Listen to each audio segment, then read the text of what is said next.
All right, we're doing manifold today. We're gonna do the driver's side manifold on this, I don't even know what year it is, Ram 1500. It's 13, 14, you know, that body style. 5.7 liter V8, of course. And we got cheap aftermarket made in China manifold. And pretty sure they're all made in the same place. I'm curious to see the Dorman one, they thread these as well.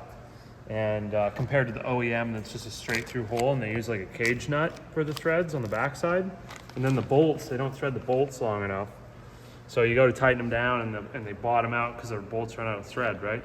But then you need to tighten it more to get it to like clamp together, get the manifold to clamp onto the downpipe. So I'm curious to see if they give us the right size of bolts or if we're gonna have to deal with that again. It seems like whatever aftermarket manufacturer you get for manifolds are all crap like that. But they work, they're cheap, whatever. You'll find too, if you buy aftermarket manifold, you'll get the gasket and then 2 bolts, 2 nuts for here, but they don't give you any of the hardware that you actually need because you're probably gonna run into at least 1 broken bolt, and you'll find that it's one of these ones. It's either the back top one or the back bottom one. Those are the number one causes or places to look, I guess. Anyhow, we bought a cheap kit of hardware online as well. So we got all of the nuts and bolts. The nuts are for the heat shield, which another item that you don't get that you gotta buy separate. I don't know why they don't just make it a kit that comes with everything, because you need it, but they make you buy it all separate. That's the way it's been, probably the way it's always gonna be. You'll notice we got small bolts without a stud on the end, and then we got bigger ones. So these are the outside ones that the heat shield goes over. These are just the regular ones that go in between. And then, yeah, the nuts are for the heat shield that thread onto here to keep the heat shield on. And a lot of time the heat shield just rots off. So anyhow, I'm gonna get this thing up. We'll pull a wheel off. I'll show you how to get the fender liner out and we'll get started. All right, a couple things to get started. 22 millimeter socket so we can take these wheel nuts off. Then you're gonna need an 8 millimeter socket, preferably on an impact gun. We need to take 1, 2, there might actually be another one hiding under there. We'll say 3, 4, 5, 6, 7, 8 millimeter bolts. We also need to remove a couple, there's 3 Christmas tree style push clips located here, here, and here. And then we've also got just 2 wiring harnesses that secure with Christmas tree style clips here and here. You just push those through. So I'm gonna go ahead and remove this wheel. We can get this stuff all apart. Once we get the liner out, we'll get a good look at what we gotta take apart.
Yeah, we take that off.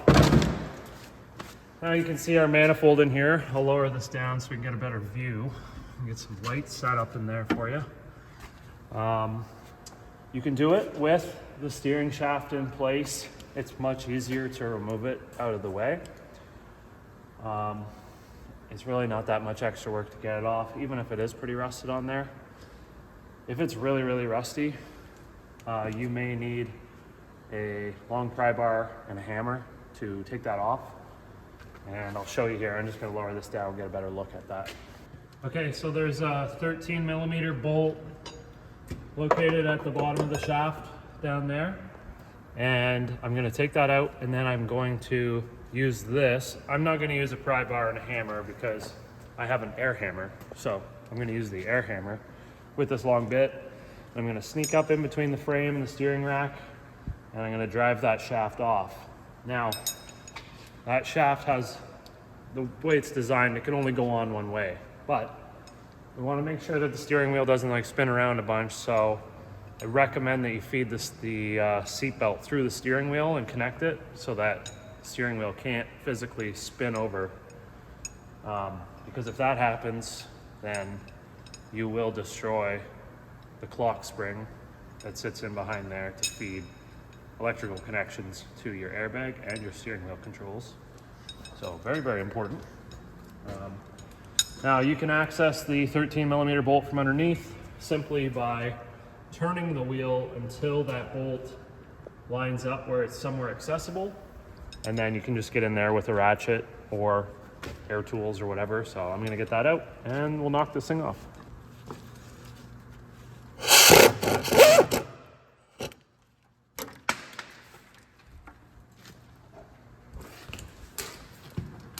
Okay. Now we'll get the air hammer in there. Now, trying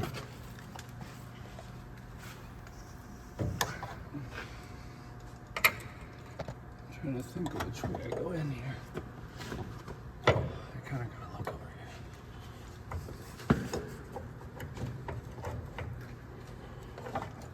here. Can't remember.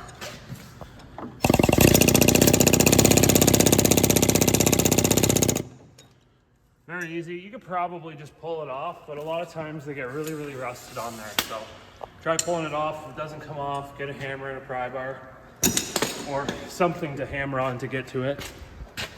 And then we can take this thing off. So we pretty much, this plunges inside here, so we can sort of push that up. And then you can bungee strap that up a bit if you want, but next thing we need to do is we're going to take our dipstick out, and we can also remove the 10mm nut that the dipstick tube gets bolted onto there. And we're going to kind of move our air conditioning lines over just enough to get the dipstick tube out of the road, because that's the way that manifold's going to come out. The service manual says to remove the dipstick tube, but don't do that unless your truck is like flawless doesn't have any rust, because a lot of times they don't go back together. You pull them out and the O-ring rips, stuff like that. So we can do it without having to completely remove it. We just want to move it out of the way. So I'm gonna pull that out, and then we'll take that nut off. You can see this heat shield here is just hanging out in here. By the looks of things, we got, just like I said, top corner missing. And that's how you check for broken studs, by the way, is you look for the missing bolts, right? And like, it's always in that back corner. So we're gonna, we'll take this out in a minute once I get this all moved over. Okay, so with the right swivels and extensions and sockets, I'm talking about the length, they can all be 3/8 drive. You can access all of the bolts and remove them without having to get in there like over here. You can do it all from out here if you have the right tools. So we got a 10mm swivel, and we're just gonna take this nut off now.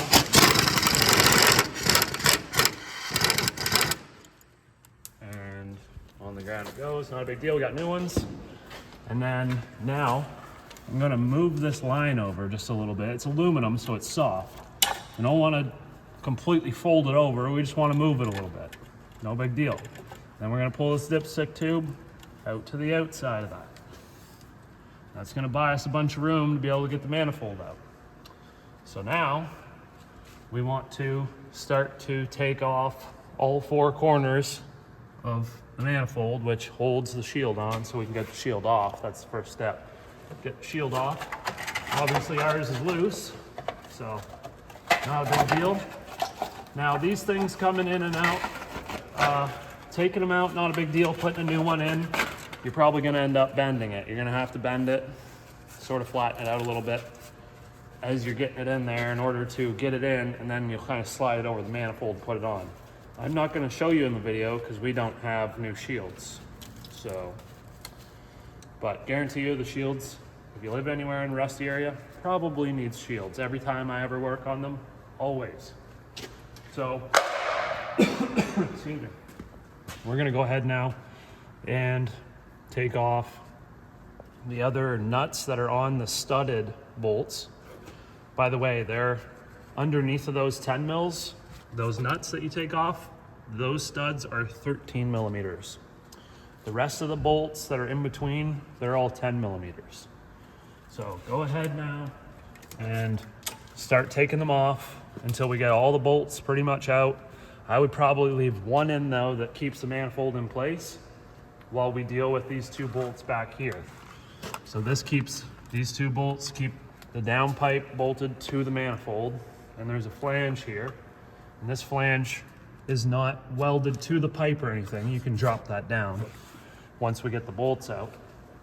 And you'll notice when I was telling you in the beginning of the video, they use cage nuts, which means there's a nut that they put inside of like a stamped cage that slide over the hole, and the bolt goes through the hole into the nut, except now everything's rotted away and all that's left, the cage is completely rotted away, it's gone. Now we just have nuts there. So we can put a wrench on these. These might actually just be regular nuts, but the cage nuts that are originally from factory will be square.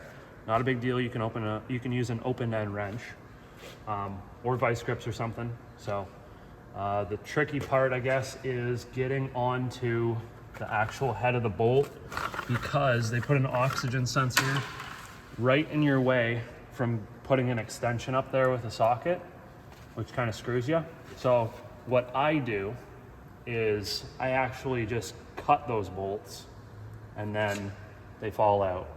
And who cares about the nut? Doesn't matter, you're gonna take the manifold out anyways and replace all that stuff. So the fastest way I know how to do it is just cut those.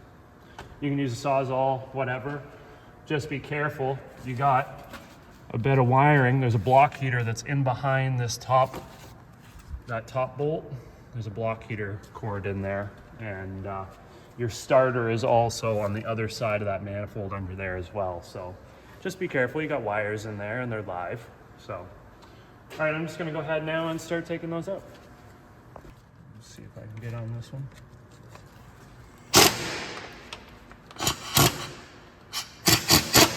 Might have to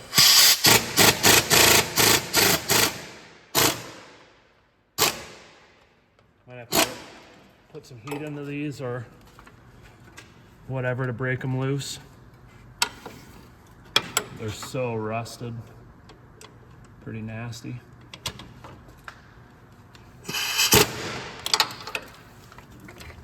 Yep, nice rotten Dodge.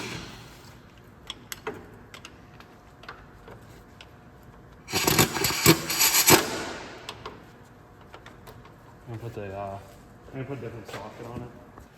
All right, I got these other sockets that are like they say it's in the cut of the socket, made by Snap-on. I think they're called FDX, but they're almost a tighter tolerance, you'd say, but less chance of slipping. I'm sorry, I gotta reach in here. Yeah, no, I'm gonna have to use extractors. Yeah. Fuck it, we'll try. Okay, I have to heat them up. This is just how it goes in the rust belt. Not a big deal. I'm gonna get the torches and heat them up. I just hope you don't have to go through this.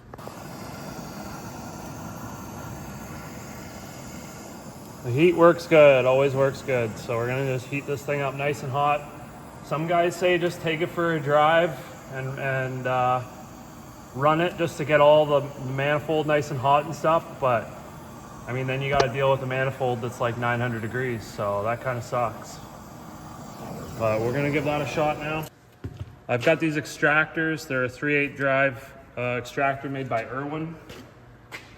Or Irwin's the company that sells them. I don't know who makes them. Somebody in China.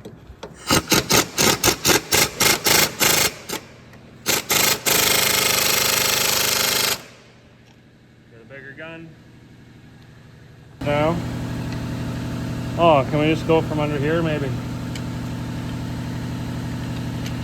All right. No. Well, let's go down, I guess.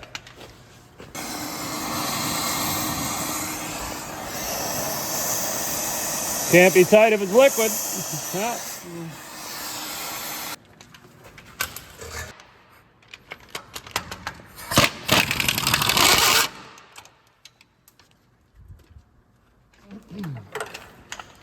All right, all the top ones are out. Just working along the bottom now. Take that nut off, that one's off. So gotta take those 13s off with studs. And then we just got a couple, I think 2 more bottom ones and another 13 back in the corner. So we're making it. All right, 2 more to go. Woo.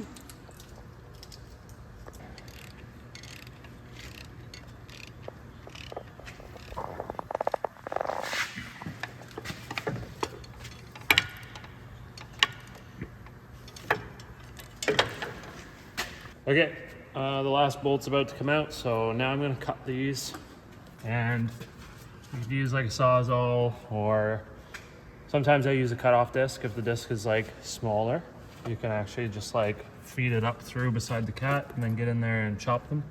So I might try to do that.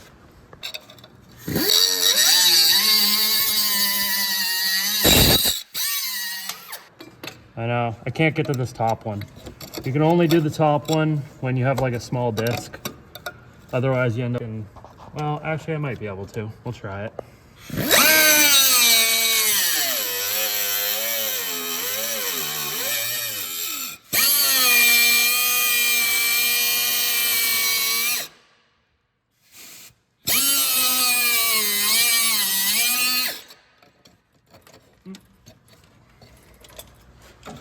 Nothing to it, baby.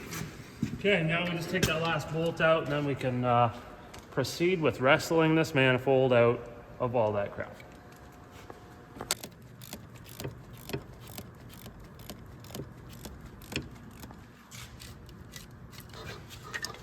I have to get the sledgehammer out.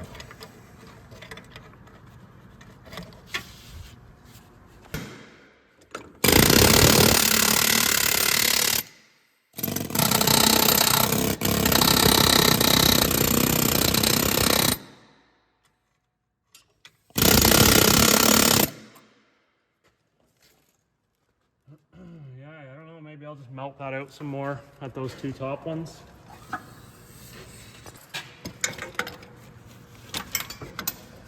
don't really have anything to pry on.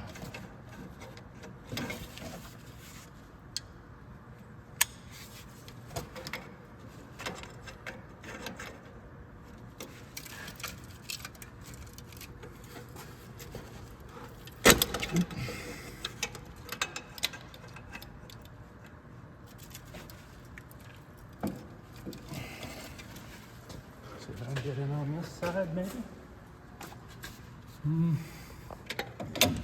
Yeah, this one's just not gonna work. I don't know.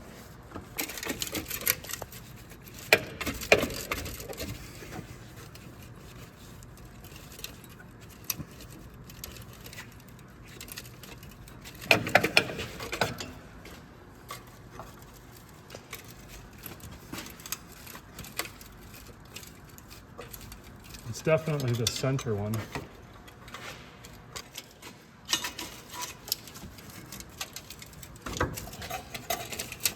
It's definitely cool.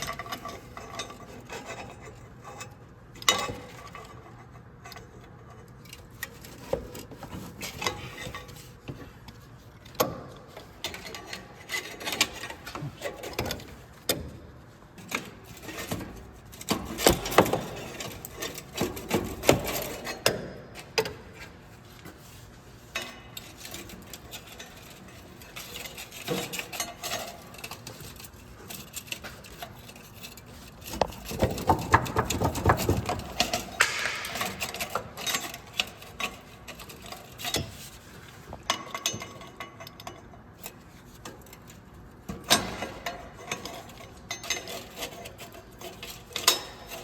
almost there, only 12 more minutes of prying. Okay guys, so we got this off. And we're gonna take our gasket out now. So you just sort of fish that thing up and around and through. And don't be afraid to move stuff out of the way. Now, this was the easy part. Now the difficult part, actually, this one might not be too bad. So these two studs in the center, those are gonna be easy. I'm gonna heat those up with a torch till they're smoking hot, and then I'm gonna take them out with pliers, or vice grips really. But the more difficult ones are gonna be these two outside ones. So they're snapped off flush. And I'm gonna have to clean them up to get the welder and weld a nut on the end of them to extract them. Now you can drill them if that's the way you're gonna go, but be careful because there's water jackets in behind. I don't know which ones, but there's water jackets in behind the threaded hole. So if you drill too far, there's a chance that you'll drill into a coolant jacket and the head's pretty much done. So be careful. Anyhow, that's all I want to say. I'm gonna get some heat on these things, and I guess I better take this out first, shouldn't I? I gotta show you that. So this thing, oops, I got my glove caught up here. Not a big deal. You just have to snake it in and around. Of course, we got all this stuff that's in the way, right? But it's not impossible to get out. You just gotta move all the stuff out of the road.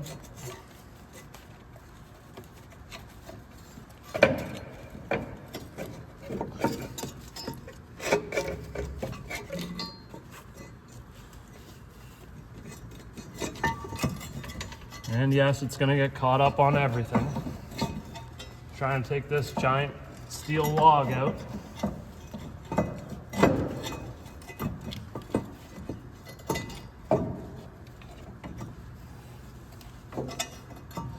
Kind of want to just undo this one. The passenger side is much easier. You don't have as much stuff in your way. So this is just an evap line. Just use fuel vapors go into that, I think. Either that or vacuum, one or the other. Vacuum.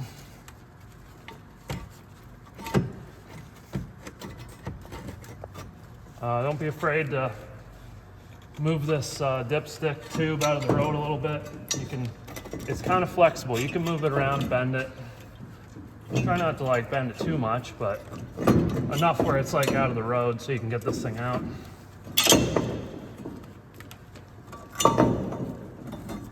It's metal, it'll bend back. Okay, so there we go. Crappy old manifold. Now, the reason these things leak in the first place is you got an aluminum head and a cast iron manifold. Two different metals, they expand and contract at different rates. And these things get really hot, right? Exhaust gas, super hot. These get hot and they warp. And they'll end up looking like a banana. They'll go like this if we put a straight edge across it. So it puts a lot of pressure on the outside ones. And that's why these ones in particular have a tendency to snap off instead of the inside ones. It's always the outside ones, more so on the back. So now we got that off. Like I say, I'm gonna put some heat into these, extract these two easy ones, and then I'm gonna get the welder and start working on those outside ones.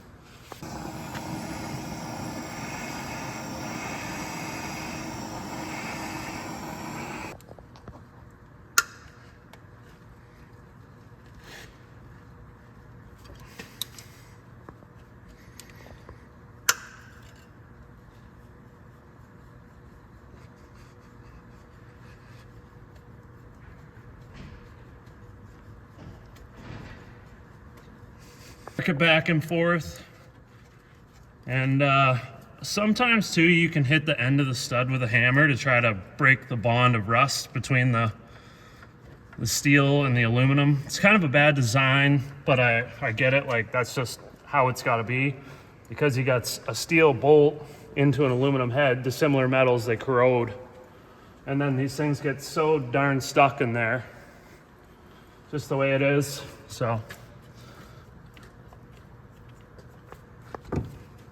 well, this one's fighting every inch of, or every thread of the way out. She's not letting up, but we're getting it.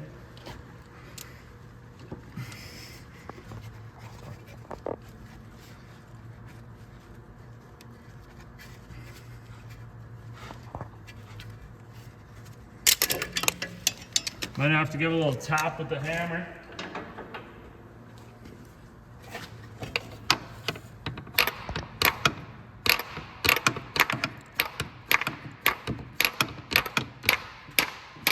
With all the space I have in there.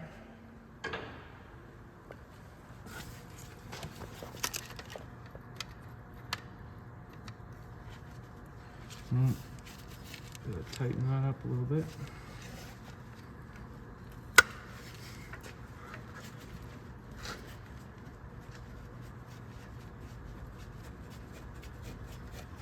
Yeah, the trick is to put a bunch of heat in it, and then you gotta like wiggle it back and forth, and you'll feel it start to come. Now, normally, like this, I was just saying, this is probably like one of the worst case scenarios that I've ever done. I've done probably like 50 manifolds on these engines. Usually, usually you can take all the bolts out. They normally come out and not strip out like that. And then you'll be left with one, maybe two broken studs. And then this is the part where, like I say, welding is ideal. You can try to drill and use like a reverse twisted extractor that you hammer in and then try, but they don't usually work that well if it's really, really rusty like this. And then, yeah, another option is to just try to drill it right out, which is dangerous. I know a guy that drilled a little bit too far. He didn't even go like super far, but he went just too far and into a water jacket and screwed the head. So, like, that's a possibility, you know? But we just keep working this back and forth. And I know most of you guys that are probably gonna do this in your backyard, best of luck to you.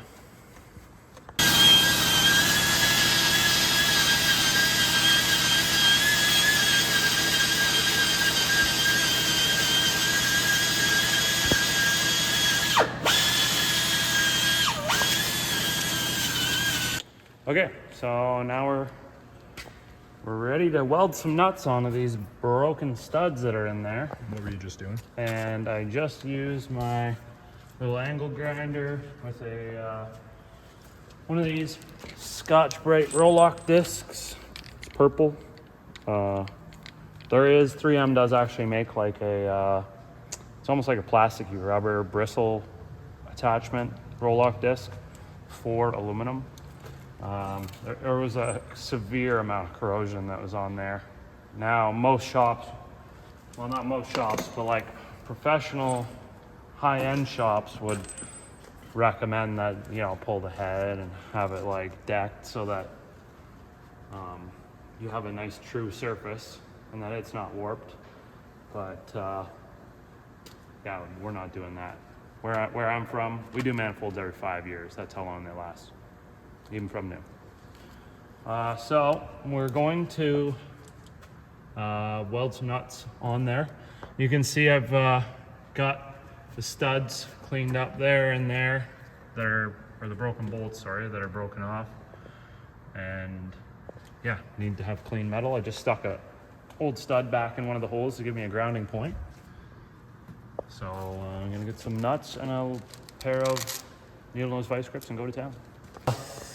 We just want to weld like a little dab onto the end of this stud so that we have something to weld to. It won't really weld to aluminum, so we don't have to worry about welding like the stud to the aluminum head. But if we can keep it centered, that's better. If we go off-centered, then sometimes it just gets caught up.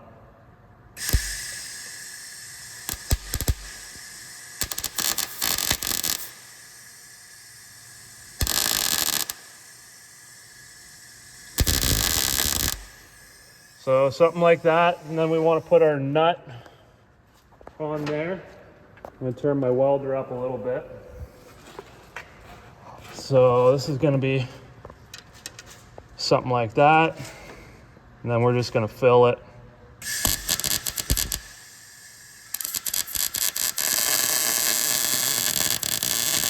I don't think I got a very good one there. I sort of welded the nut first. We'll just let that sit for a second. Then we can hammer it. We'll just give it a hit with the hammer to try to shock it. And they usually come right out, but they haven't been this whole time, so I wouldn't be surprised if this one puts up a fight. I'll just give it a whack with a hammer.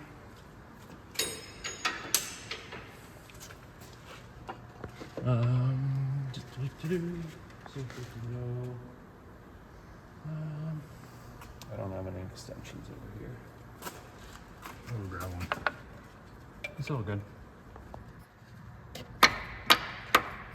Yeah, you just can't get in there because everything's in your way. It's unfortunate. Oh well.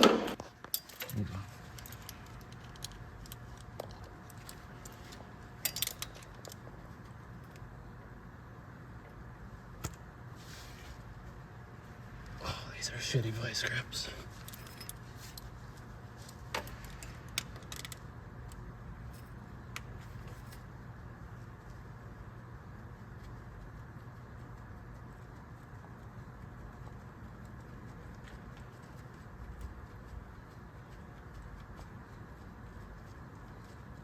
Yeah, this one's gonna fight the whole way out too, just like all the other ones.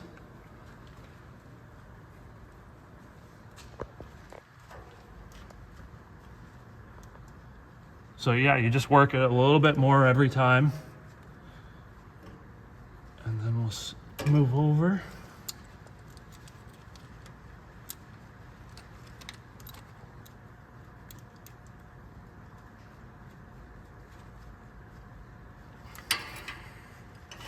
Yeah, I didn't think I got very good on that. I hit the side of the nut first. Got to be right on center.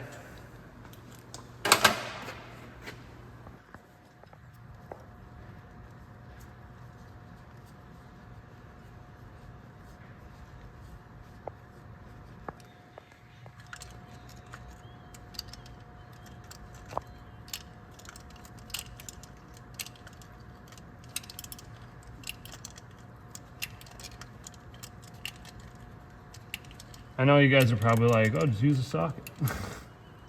But yes, at the very end, like right now where it's free. But when it's tough, you gotta go back and forth. A little breaker bar would probably be ideal, but I destroyed mine and I never bought another one, so. Now I'm here using vice grips like a fool.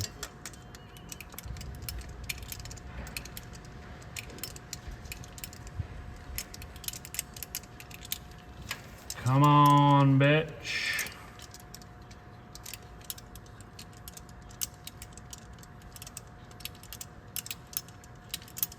It's probably not hot. Oh yeah, it's warm.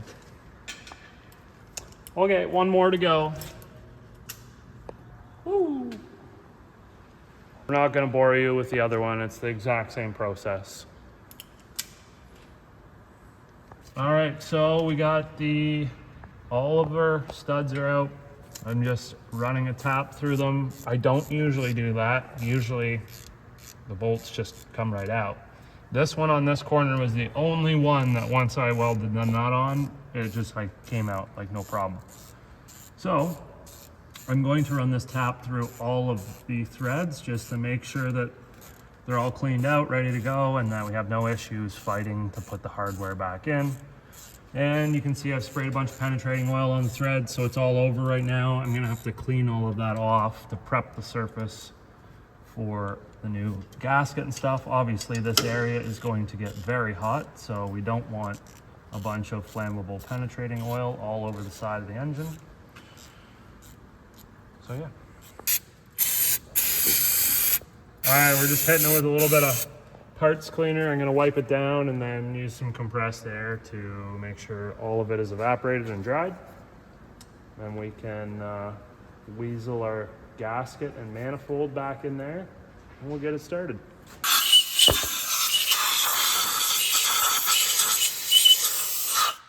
Okay, so we've got our gasket, got our manifold. This is what we need for the driver's side. We need 4 of these ones with the studs on them, and we're gonna need 4 of just the regular 10mm head bolts as well. And then if you have a heat shield that's going on, which I highly recommend you install, you'll need 4 nuts as well. So I'm gonna just grab a couple of these and we're gonna weasel this thing in here and get a couple bolts started. You will notice that there's a slot in there and also down here, and they do that so that you can start a bolt there and a bolt down here to keep the gasket in place, and then you can hook the manifold in and drop it down so that it holds the manifold, and it helps installation. Issue with that is we got so much stuff in the way that it's impractical. So I have horrible success doing it that way. I find everything just gets all caught up in the manifold and you can't actually move the manifold around enough to actually do that. So I just fish this stuff in there and then get it all set up and hopefully get a bolt started in there. So first things first, we got to get this gasket up in there. Let me just set this down.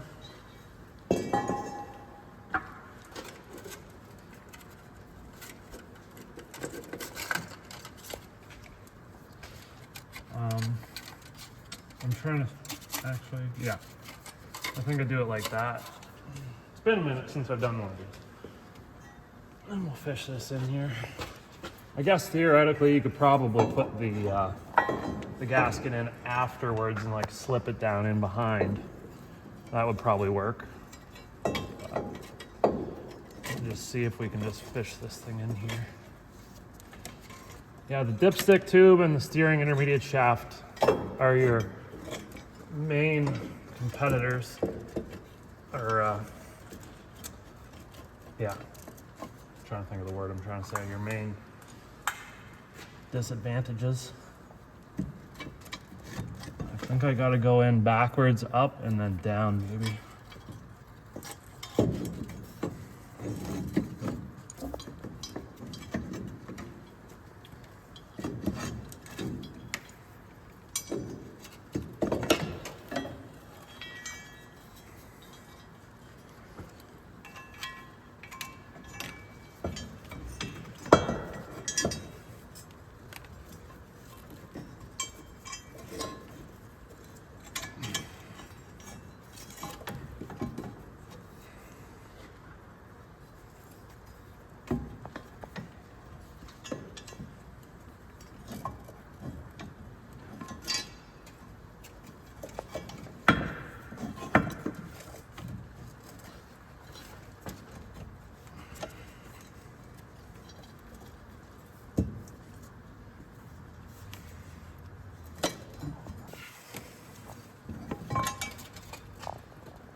I guess I should tell you too that like your starter's right there, and I think there's supposed to be some kind of protection on it to keep it from like shorting out, but just watch you don't like set the heat shield onto the positive terminal.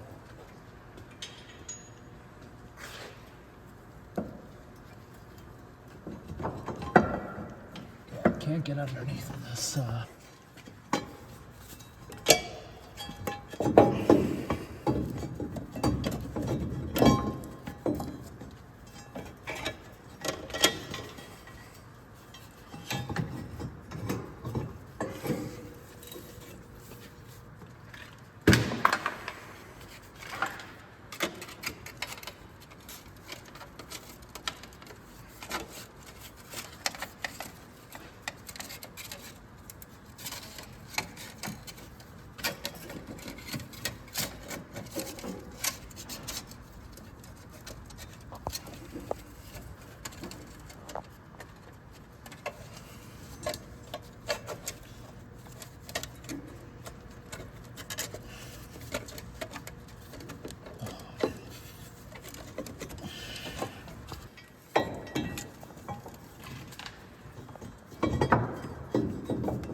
Okay, now we can grab some hardware and get this started.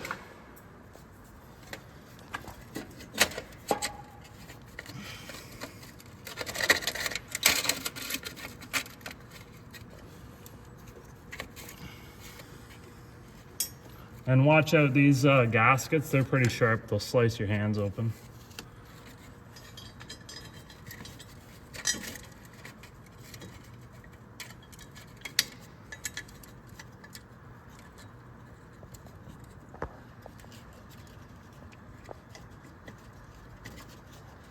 There's always like a couple that just like won't go in. So then you gotta like screw around with the manifold and try to like wiggle it around to get the damn gasket hole to line up. Yep. All right, I'm just gonna run these all down and then I'll show you the torque specs.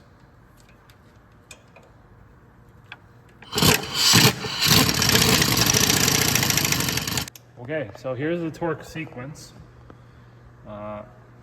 You need to follow this torque sequence and go ahead and tighten down all of the hardware to 18 foot-pounds.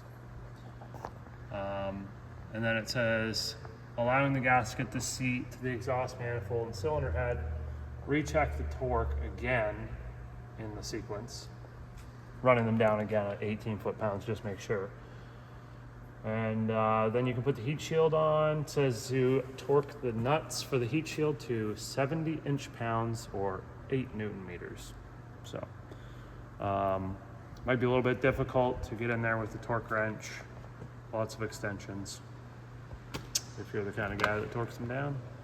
All right, here's this issue that I was talking about at the beginning of the video with the bolts that aren't threaded long enough to actually even work, which is hilarious. Doesn't matter if you buy a Dorman manifold or those cheap ones on Amazon, those A premium ones. I swear they're all the same manufacturer, except Dorman's got stamped in the cast. But anyhow, you see, like, you're gonna try to put this on here, right? You'll put it through the hole, and what happens is you'll start it threaded in, and then it'll stop about there, except it won't. It'll be just shy, like your threads will be not threaded far enough to actually pull on this flange to seat the downpipe. So you got to get different sized bolts or drill the threads out and then use the nuts that they give you. It's just absolutely ridiculous. So this is the size bolts they send you. Okay, so it looks like we're 7 millimeters or 70 millimeters, sorry. And then this one is 50. No, they send you the 50s, right? No, they send you the 70s. Oh. They're not threaded down far enough. Right. So it goes into the threaded hole in the manifold and bottoms out, except the flange sits about like here. So you better have a tap to tap that farther, or... Yeah, you could, I've done that in the past too, run a tap and extend the threads down. A die. Yeah, a die. But yeah, just go get different bolts that are, they're metric too. They're like an M10 by Probably 1.5. All right, and we'll just tighten those down now. All right, you want to run these down evenly so that your flange is parallel to the manifold. You don't want it to be on a stupid angle, so make sure you tighten them down evenly. And once you get them hand tight, you can go ahead and use, I like to use a ratcheting wrench. You'll find if you try to go from underneath, this oxygen sensor gets in your way and you can't get onto the top. They could have put the oxygen sensor anywhere, but they had to put it right there.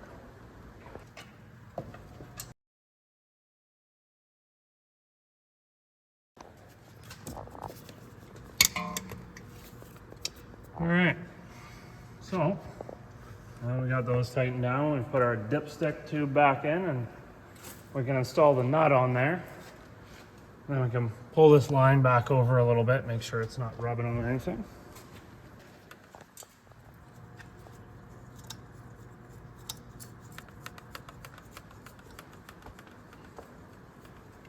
Plug this thing back in.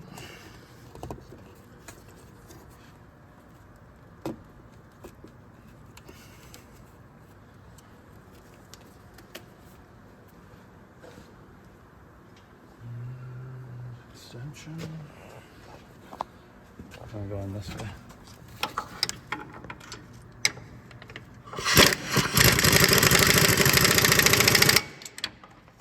All right. Now we can, something like that. Now we can put our steering shaft back on.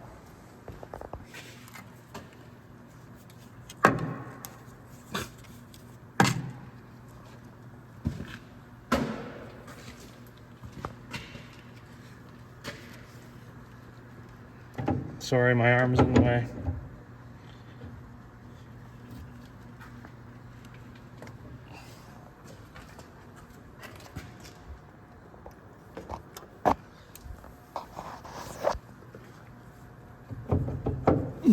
There you go. And don't forget to put the bolt back in, obviously. I'll give you a torque spec.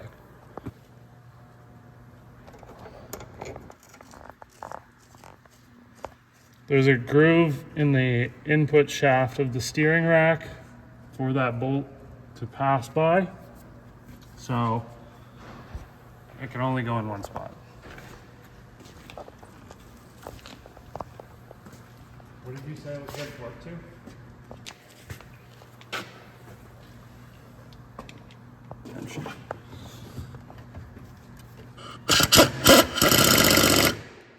All right, well now we can torque that to 33 foot-pounds. All right, that pretty much concludes the R&R procedure. Sorry for the super long video. Like I say, this is worst case scenario. So, shield, don't forget to stick that back in. And then we got all the 8mm screws, 3 push pins, secure your wiring with the little Christmas tree push things. Yeah, what do you guys call this? I call them Christmas tree clips. Let me know in the comments what you call them. And then last but not least, stick our wheel on there, torque those down to, I believe the spec is 130, but we do 140 around here. So, and don't forget this little piece too. That thing sits in here. So that's pretty much it. Fire up the truck, obviously make sure it sounds good. So if you have any questions, throw them in the comment section below. I'd be glad to answer any questions you might have. Give the video a thumbs up if it helped or if you like it. Subscribe for more content. And as always, we'll see you in the next one.